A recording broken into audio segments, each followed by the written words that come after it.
1.351.854 bo'ladi. Buncha qaranglar. Birda ichida 42 bormi? Yo'q. 13 ta ichida 42 bormi? Yo'q. 135 ta ichida 42 Bor. bor. Demak, qaranglar, mana shu 3 dan bitta qilib oldikmi? Mana buni o'rniga bitta nuqta qo'yamiz. Javobimiz necha xonali bo'lishini bilishimiz kerak. Buni o'rniga bitta nuqta qo'ydim. Va orqada nechta qolyapti? Bitta, ikkita, uchta, to'rtta.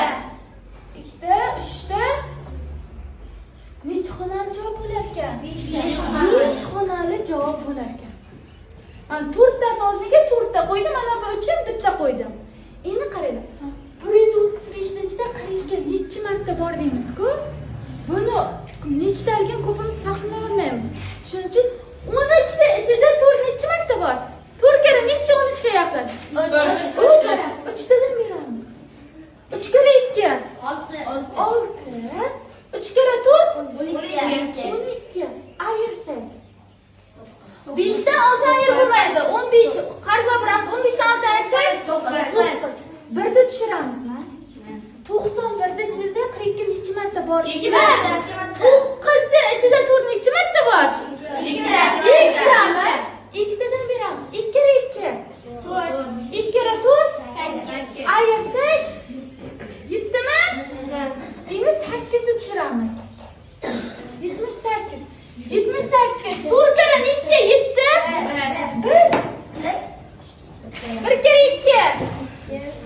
1 kara 4 ayirsak 6. 36. Endi 5 ni tushiramiz. Bitta joyga e'tibor beringlar. Qarang. 4 kara necha 36? 9 beramiz. Xo'p, lekin katta bo'lib ketsa bitta kichiraytirasizlar. Masalan, 9 kara 2 18. 18 8 biridami?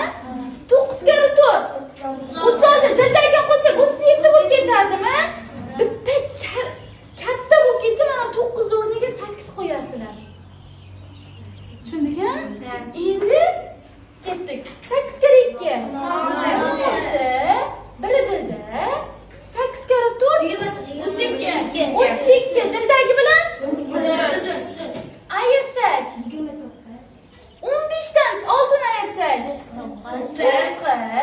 9. 5 bo'lib qoldimi? 5 dan 3 ta ayirsak 2. 29. Oxirida 4 qoldi. 4 ta tushiramiz. Endi 4 kara necha 29 ga yaqin? 7 tadan beramiz. 7 kara 2 14 ta 4 ta biri dilda.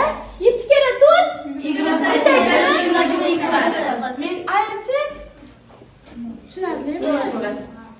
Bak.